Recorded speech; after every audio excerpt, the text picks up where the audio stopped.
Bueno, chicos, entonces con esto es nuestro último tema y corresponde a lo que es pelvis ósea y pelvis muscular. Cuando hablamos de pelvis ósea, ¿qué hacemos? O sea, ¿a qué nos estamos refiriendo?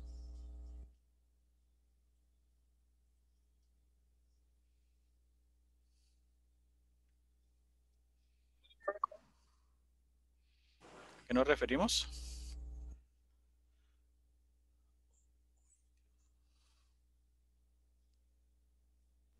Movimiento de caderas. Movimiento de caderas, ¿qué más podemos decir?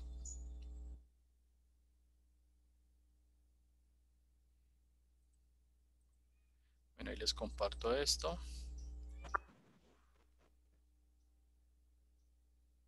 Bueno, entonces cuando nosotros hablamos de pelvis ósea, estamos hablando de la unión de este par de huesos, que son los huesos coxales, y este hueso que está en medio, que es el hueso sacro. Entonces, los tres huesos se unen hacia la parte posterior, el sacro y los coxales se unen y me forma la articulación sacroiliaca. Y en la parte anterior, el pubis se une y me forma la sínfisis púbica. Entrar pues a detallar las partes del hueso coxal, considero que no es relevante porque ya la hemos visto. Entonces aquí tenemos esta vista de la pelvis. O sea, todo este conjunto es lo que anatómicamente le llamamos la pelvis. Y recuerden que lateralmente, aquí entra un hueso que se llama el fémur y forma qué articulación. Aquí y allí.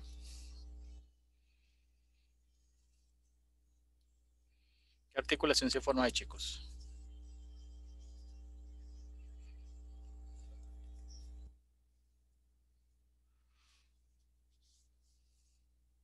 Olé.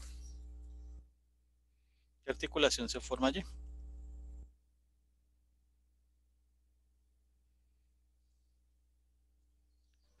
Ole. ¿Así están desmotivados para la clase? No, muchachos, hagan el último esfuerzo. Espere, profe, pero Finjan, finjan que están motivados. Ya vamos a acabar. Hagan como Amparo Grisales. No soy feliz, pero tengo marido. Entonces hágale. ¿En serio? ¿Se les olvidó esa partecita? Es una articulación, se las voy a describir, esferoidea, sinovial simple y poliaxial. esa sería sinovial. Sí, pero ¿cómo se llama? La que señalé. Vos la dijiste hace ratico. ¿Cómo? Vos la dijiste. Cartilaginosa. ¿Cómo se llama? No, profe, se movió la tierra. ¿Se le corrió? Se llama la Sí. coxofemoral o la cadera. Ah, Ah, si vos la dijiste hace ratico, pero te dije. ¿Listo? Bueno, entonces la pelvis va a presentar dos aberturas. Entonces aquí tenemos, esta es una vista inferior y esta vista inferior que tenemos acá corresponde a la abertura menor o pelvis verdadera. Esta. Por ende,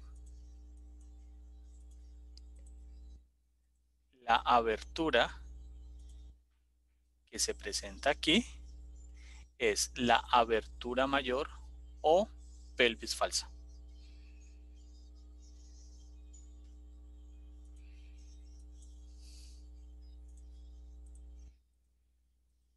Bueno, eso es un corte sagital de la pelvis y aquí hay estructuras que nosotros ya hemos identificado. Por ejemplo, esto es el foramen obturado con su membrana obturatriz y hacia la parte superior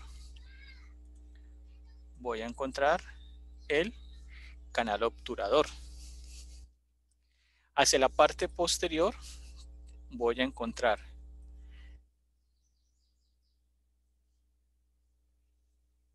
la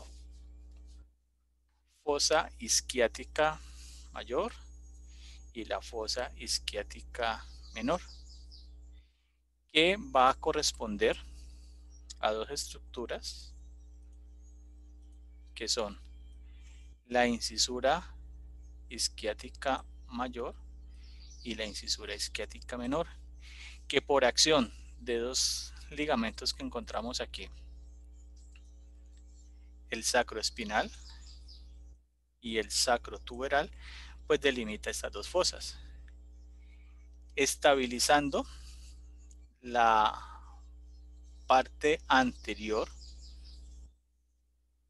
del sacro, o sea, su parte, no tanto anterior, su parte lateral, con el coxal. Tengo el ligamento sacroiliaco ventral, y en la parte posterior tengo el ligamento sacroiliaco dorsal.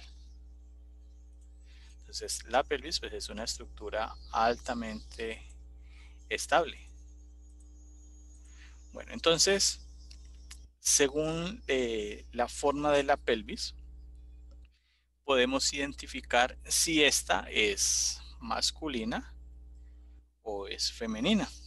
Entonces hay unas diferencias sexuales en ella.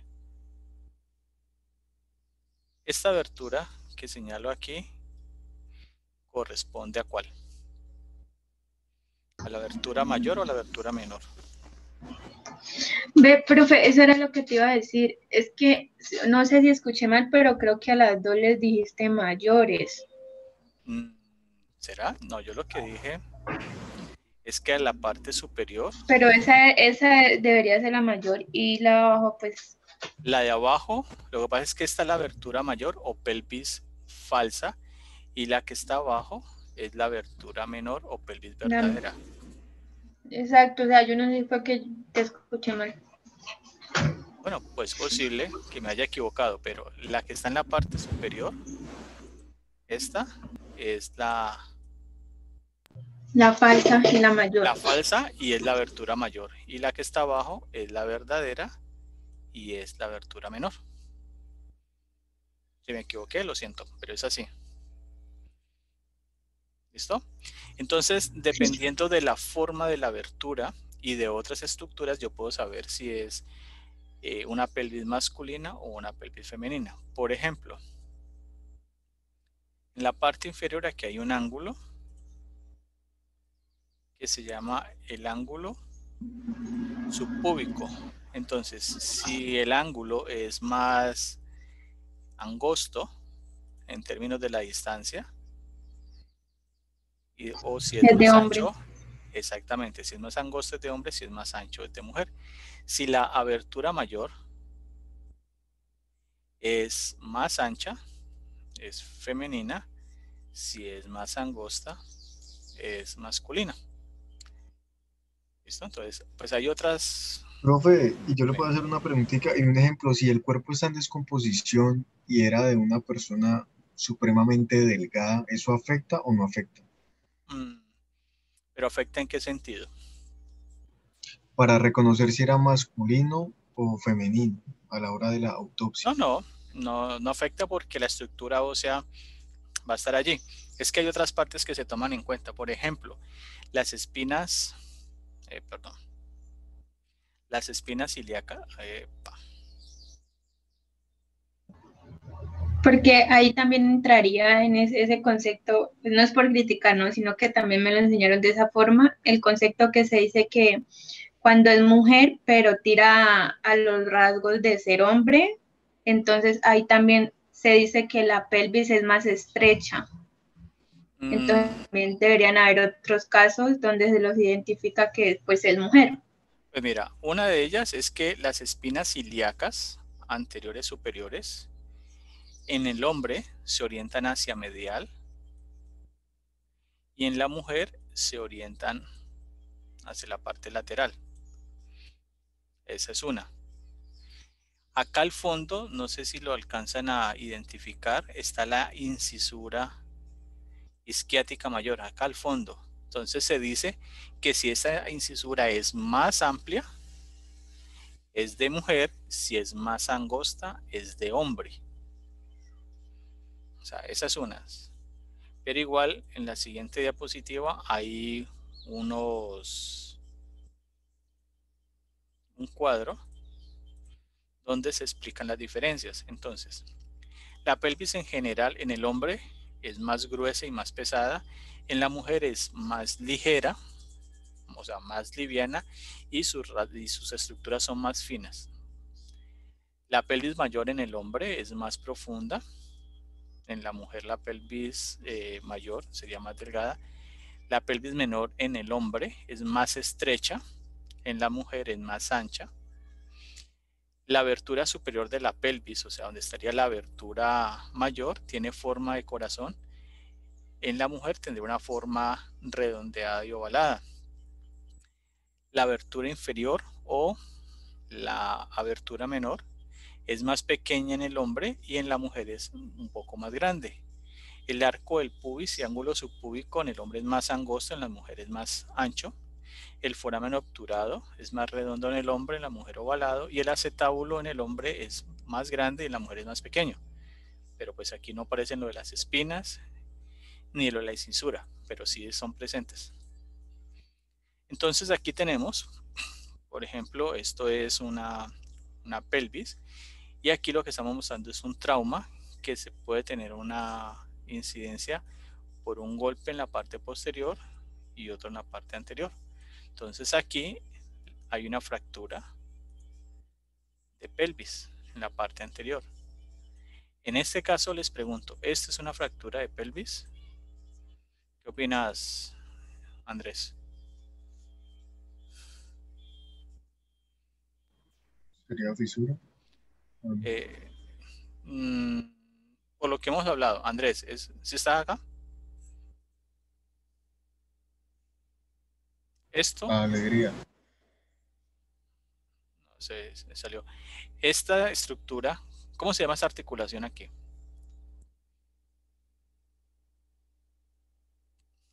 ¿Cómo se llama esa articulación?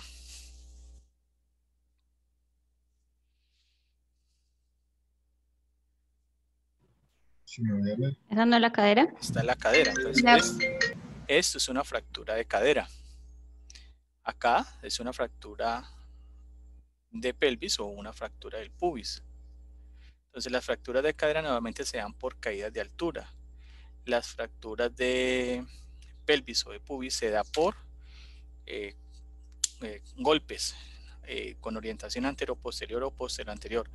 Y también, por ejemplo, cuando se va en carro, por ejemplo, el copiloto y sube las piernas al tablero, pues también es una condición de riesgo de fractura cuando hay un impacto. Entonces, la pelvis nos sirve para determinar unos diámetros. Entonces, esta es una vista superior.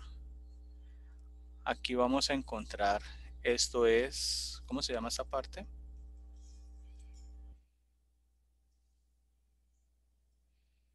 ¿Esto cómo se llama?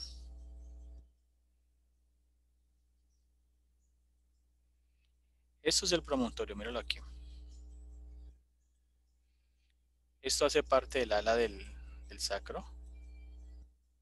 Hacia la parte anterior tengo la línea arcuada, eminencia iliopúbica, paso por el pecten y la cierro acá. Entonces, la línea terminal es esta línea que yo estoy viendo aquí, que estaría delimitando la abertura superior de la pelvis. Entonces, dependiendo de la forma que tenga esa línea, va a haber una pelvis tipo androidea. De hombre. Una pelvis ginecoidea, mira que su diámetro verso es más ancho. Antropoidea, es un poco más larga hacia la parte anterior. Y una platipeloidea, que es un poco más ancha y también un poco más larga si lo vemos de anterior a posterior.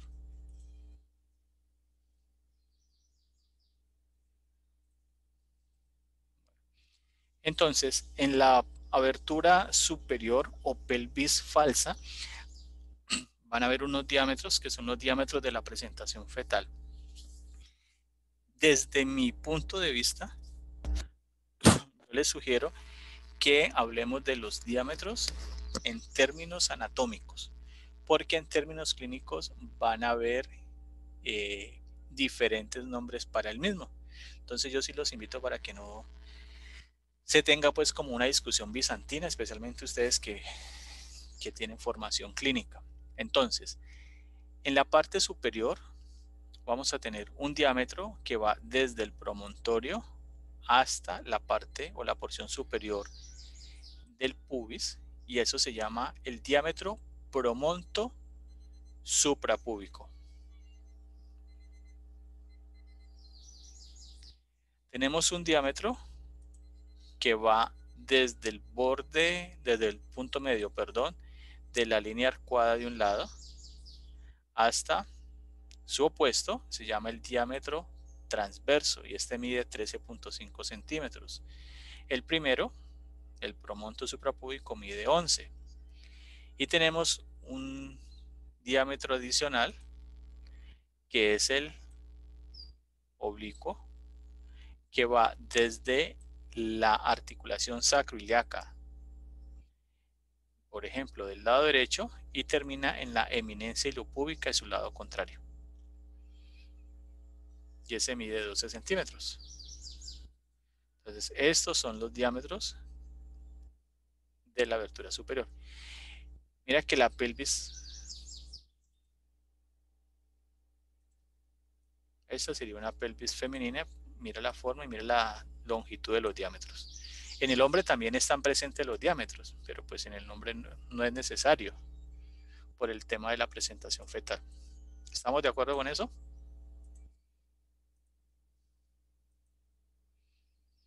Bueno, en la parte inferior o en la pelvis verdadera vamos a tener otros diámetros. Desde el coxis hacia la parte inferior del pubis tengo el diámetro coxi subpúbico. Ahora, desde los bordes mediales de los túberes isquiáticos, que son estos,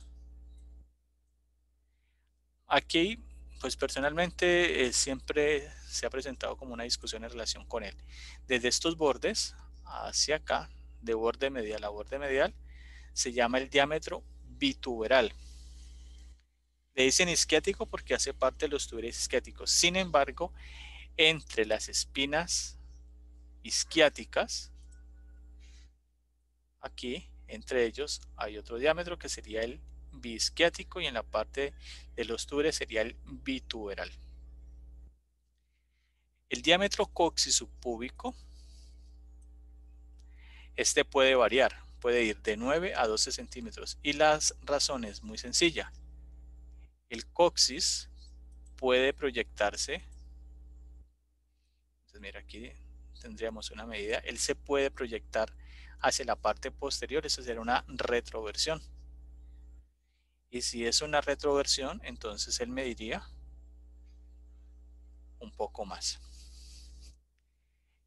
El pubis también nos va a servir como referencia para la ubicación de unos diámetros que toma como punto de partida el promontorio. Entonces aquí tenemos el promontorio. Entonces, desde el promontorio hacia la parte superior del pubis tengo el diámetro promonto suprapúbico. Desde el promontorio hacia la parte posterior del pubis tengo el promonto retropúbico. Y desde el promontorio hacia la parte inferior del pubis tengo el promonto subpúbico. O sea que si yo a ustedes les pregunto cuál estructura de la abertura mayor tiene relación con los diámetros que se relacionan con el pubis, ¿cuál sería la respuesta?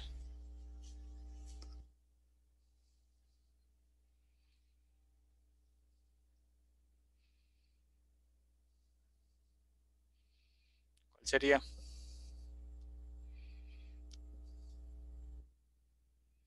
Ole, ¿cuál sería? Profe, no lo escucho muy bien. ¿No escuchas? ¿Me escuchas mejor allí? Sí, sí, sí. La pregunta es, ¿qué parte de la abertura mayor en relación con el pubis sirve como punto de referencia para unos diámetros?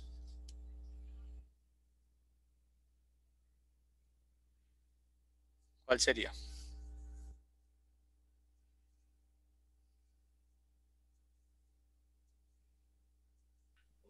¿Sirve para qué, profe? O sea, ¿qué parte de la pelvis o de la abertura superior de la pelvis? Bueno, en otras palabras, ¿qué parte del sacro se vuelve punto de referencia para la medición de unos diámetros de la pelvis falsa en relación con el pubis? ¿El promontorio del sacro? El promontorio, ese es. O sea, el promontorio, porque el promontorio lo encontramos en el sacro y el sacro es en la parte superior.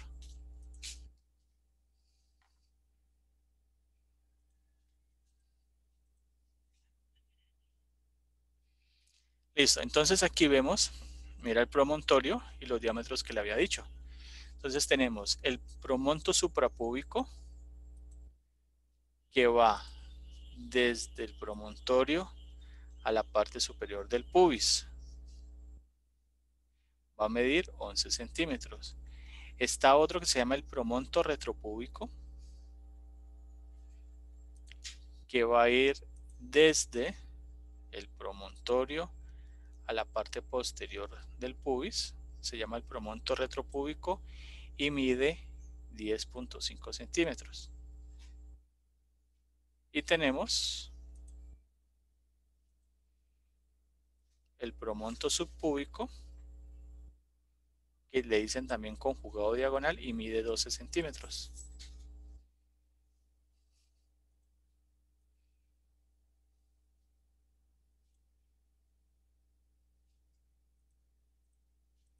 Bueno, entonces el perineo anatómico es esta región que tenemos aquí, tanto en mujer como en hombre. Aquí vamos a ubicar dos trígonos. Entonces tenemos el trígono urogenital y tenemos el trígono anal. En los hombres tenemos lo mismo. El urogenital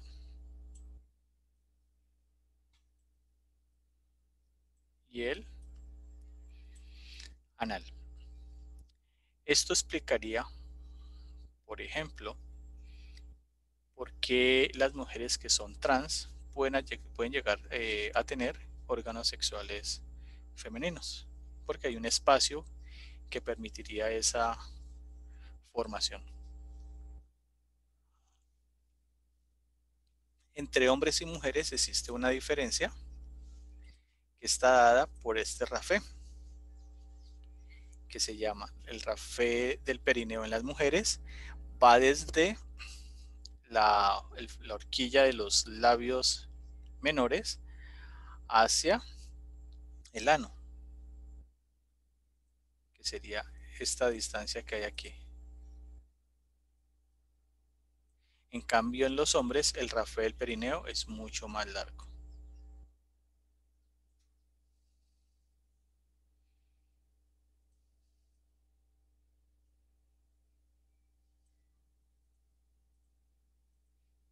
Entonces, en una vista superior de la pelvis, vamos a encontrar los músculos del perineo.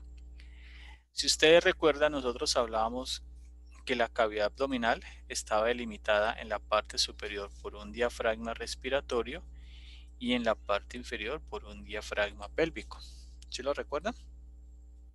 Y ahí estaba pues todo eso correspondía a la cavidad abdominal. En esta cavidad hay unos músculos que tienen una forma de hamaca. Entonces recuerden que una hamaca va así. Y aquí estos músculos lo que van a hacer es recibir el peso de los órganos que están dentro de la pelvis, o sea, de los intrapélvicos. Entre hombre y mujer hay una diferencia en relación con los orificios que se presentan en el diafragma pélvico. Entonces, aquí tendríamos la uretra, eso corresponde a la vagina, y aquí tendríamos el recto. En el caso de los hombres, tendríamos el recto y la uretra. Hay un músculo que se llama el músculo elevador del ano, y ese músculo va a estar conformado a su vez por los siguientes músculos. Hay un músculo que va desde el pubis al coxis y se llama el músculo pubococcígeo, que es este y es este. Fibras mediales del pubococcígeo en la mujer van a abrazar la vagina y se llama el pubo vaginal. Aquí. Fibras también del pubococcígeo van a abrazar el recto y se llama el músculo puborectal, que es igual en hombres y en mujeres. La diferencia es que en los hombres, como no hay vagina, pero hay próstata, entonces en las mujeres se llama pubo vaginal, en el hombre se llama el músculo elevador de la próstata, que va a estar aquí. Hacia la parte posterior tenemos el músculo coccígeo, aquí y acá. En la parte superior tendríamos el músculo piriforme, que es este. Anterior al coccígeo tenemos el músculo iliococcígeo. Y a la altura del foramen obturado, que está aquí en esta región,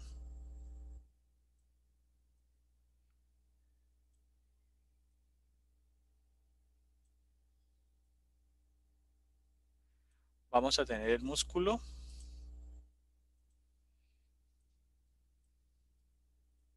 obturador interno.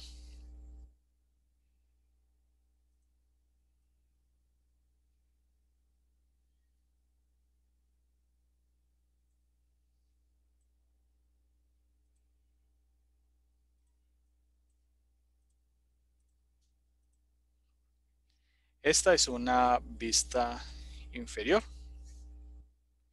del mismo diafragma pélvico. Entonces aquí ubicamos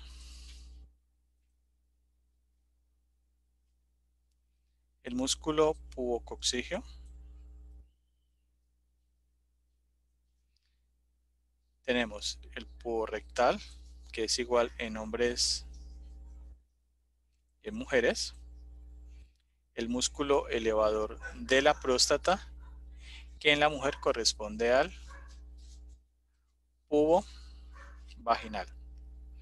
Tenemos el iliococcígeo y en la parte posterior el coccígeo.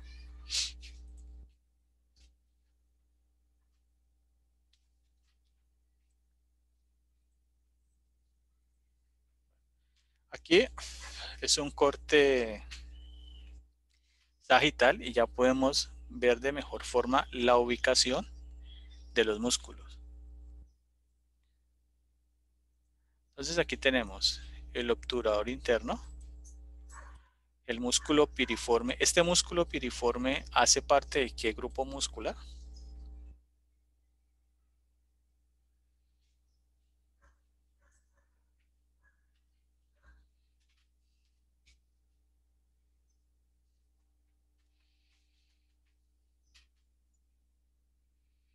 ¿Hace parte de qué grupo muscular?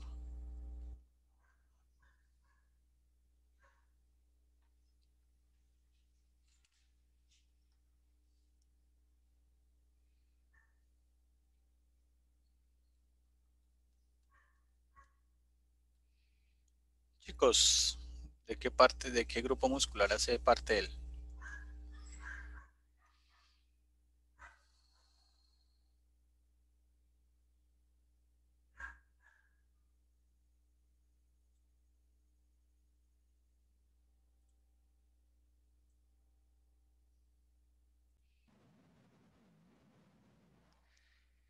Bueno, entonces aquí tenemos un corte sagital de la pelvis. Entonces la pregunta que yo les hacía es, este músculo se llama el piriforme.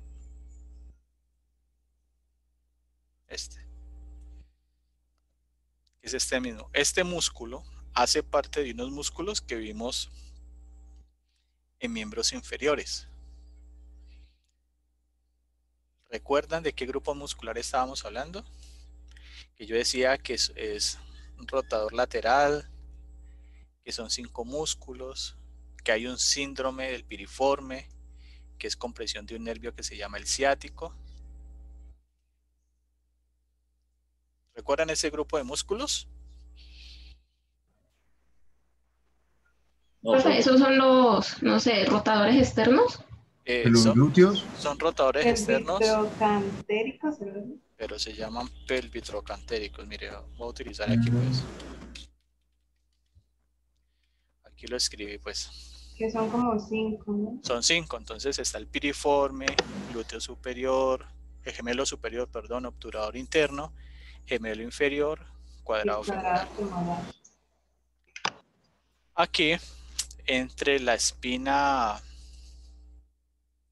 isquiática hacia el pubis, está el arco tendinoso del músculo elevador del ano. Entonces, estos músculos, el iliococcigio, el pubococcigio, el pubo rectal, elevador de la próstata en hombres y pubo vaginal en las mujeres, forman el músculo elevador del ano. Y son músculos que tienen que ver con la contención del bolo fecal.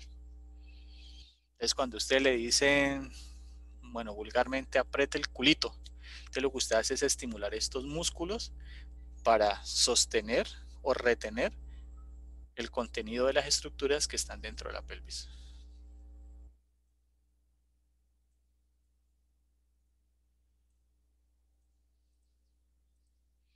Entonces aquí tenemos una vista. O sea que cuando uno aprieta, que le dicen apriete, sería como tal el piriforme. No, lo que está haciendo es estimular el músculo elevador del ano. Ahí sentados, contraigan los esfínteres del ano. Bueno, pues hablando anatómicamente, aprieta el culito, pues. Y siente una presión en la parte inferior. Entonces, estos músculos van a formar un esfínter. Entonces, el esfínter del ano va a tener 2 porciones. Una parte superficial,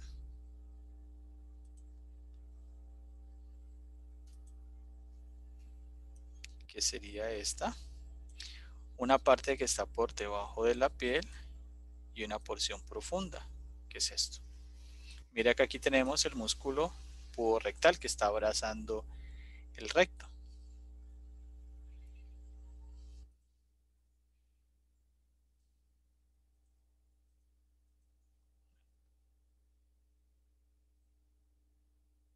Tanto en la pelvis masculina como en la pelvis femenina está el diafragma urogenital. Mira, este es en mujeres y este sería en los hombres. ¿Qué estructura está pasando por allí? En el caso de las mujeres tenemos la uretra y en el caso de los hombres correspondería a la porción de la uretra membranosa. O sea que yo les puedo preguntar, ¿qué porción de la uretra masculina atraviesa el diafragma urogenital? Y la respuesta sería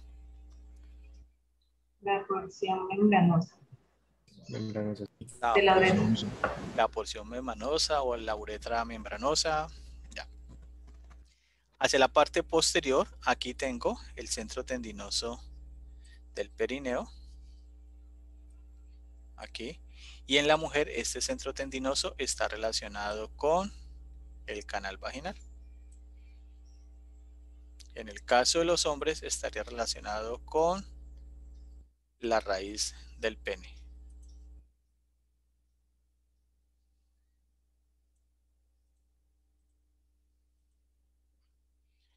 Aquí estamos viendo una vista anterior.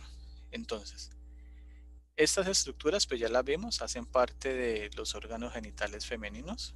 Entonces aquí tenemos el bulbo del vestíbulo, la glándula vestibular mayor, el meato urinario o orificio externo de la uretra, canal vaginal. Y acá tenemos la fascia que está cubriendo el músculo transverso profundo del periné. Aquí lo vemos para los hombres y aquí lo vemos para la mujer.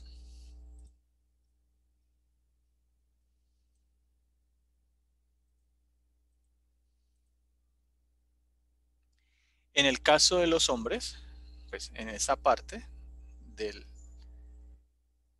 músculo transverso profundo del periné, pues va a estar relacionada con lo que hablábamos ahorita, la raíz del pene, que tiene que ver con los músculos isquiocavernosos y con el bulbo esponjoso.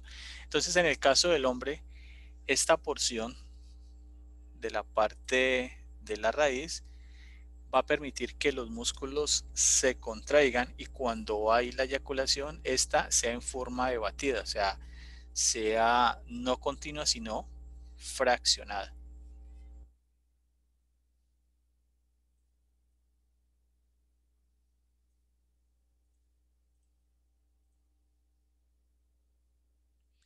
En el caso de la mujer, Profe, me repite la partecita, es que se me cortó, perdón. cuando el hombre eyacula, esta porción, o sea, esta parte que está aquí, especialmente en el bulbo esponjoso, aquí, ¿qué es lo que hace? Se contrae y al pasar y al eyacular, esta no es de manera continua, sino que es fraccionada. O sea, le dicen, permite como que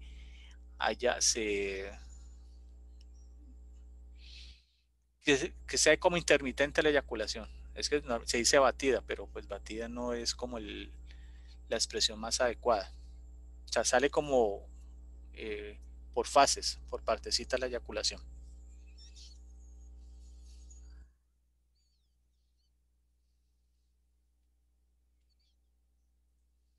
Ah, ya. Sí, porque es que batida sonaría como otra cosa. En la mujer, pues estaría este espacio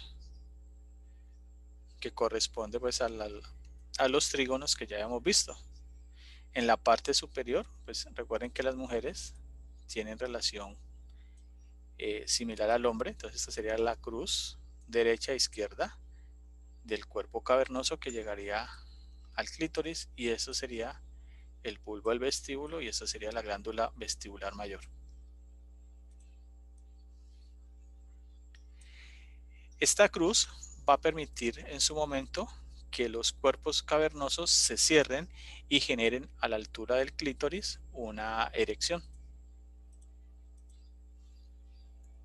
Entonces aquí vemos la relación del centro tendinoso del periné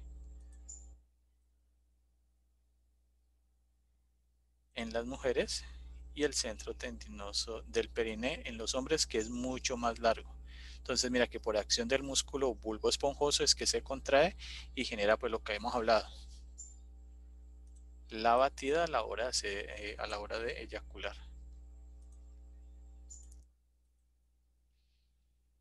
Entonces aquí vemos un corte coronal de lo que sería la relación del diafragma urogenital con las estructuras relacionadas con la vejiga.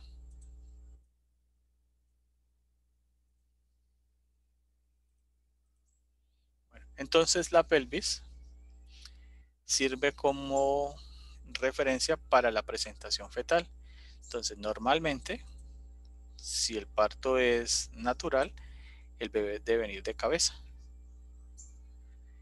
Y hay otras presentaciones alteradas. Por ejemplo, aquí viene de frente,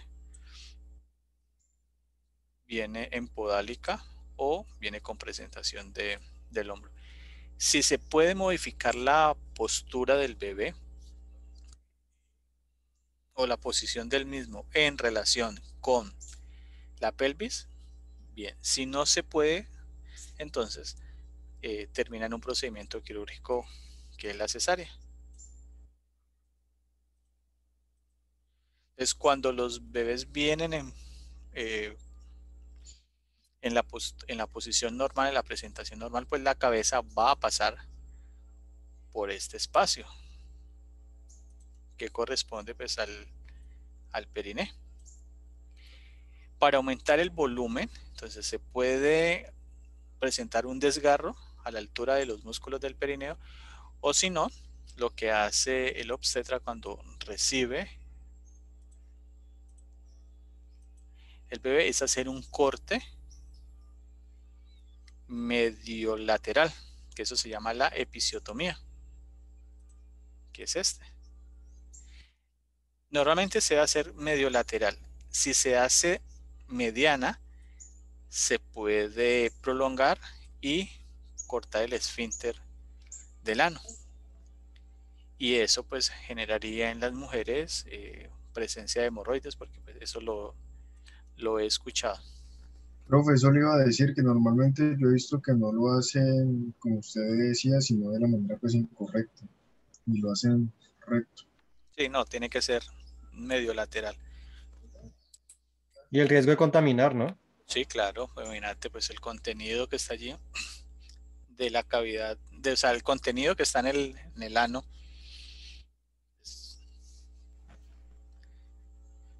Además, ustedes las mujeres son muy valientes. Si dieron a sus hijos por parto natural, mis respetos. Entonces, los músculos del piso pélvico se pueden debilitar. Y cuando estos músculos se debilitan, pues se presentan algo que se llaman los celes. Entonces, puede haber un rectocele, que es un prolapso del recto, un prolapso rectal. Tendríamos el cistocele, que sería un prolapso de la vejiga. Y también he escuchado que hay un uterocele que se puede prolapsar y salir por el canal vaginal. Profe, cuando se le dice al paciente que tiene caída la vejiga, ¿eso qué nombre más técnico recibe? Un cistocele. Cistocele. Entonces lo que tienen que hacer allí es ofrecerle ejercicios para fortalecer el piso pélvico. Entonces son los famosos ejercicios de Kegel, porque también no solamente va a haber una alteración de la funcionalidad por el prolapso, por el descenso de la vejiga, sino que las paredes de la vagina van a perder tono muscular y las mujeres no van a perder placer a la hora de sus relaciones sexuales. Para la psicoprofilaxis también se recomienda eso, ¿no? A esos Sí, claro. pacientes no. Profe, ahí se está Sí. diciendo, y la malla que les ponen. Sí, aquí estoy viendo que no sabes. Bueno, les cuento, yo trabajo con 2 pantallas, bueno, 3 pantallas, 2 monitores y el celular, pero no sabía que en la segunda pantalla podía tener abierto el chat, y aquí lo tengo abierto. Sí, me vine a dar cuenta lo último. Pues la verdad no sabía que les ponen malla. No sé. Sé que por ejemplo existe la malla en el tema de las hernias, y de alguna manera un cele puede ser una hernia, es una debilidad de las paredes de los músculos del piso pélvico y por ahí se prolapsan. Me supongo que sí debe funcionar de manera similar. Pero ahí lo importante, ¿cuál es el fortalecimiento? El fortalecimiento de los músculos del piso pélvico. Yo esa pregunta la hice una vez a un cirujano y me dijo que la parte de la malla posible por la parte como el movimiento que hay ahí en la parte muscular. Es como es en hamaca, tiene que ser una malla, pensaría yo, o sea, hablándolo desde el desconocimiento, tiene que ser una malla que soporte el peso de los órganos intrapélvicos. Yo pensaría que lo que mejor podría funcionar es el fortalecimiento de los músculos del piso pélvico. Con unas pesas, ¿no? Les meter Que unas bolitas. Bueno, listo chicos, oficialmente con esto damos por terminado nuestro curso.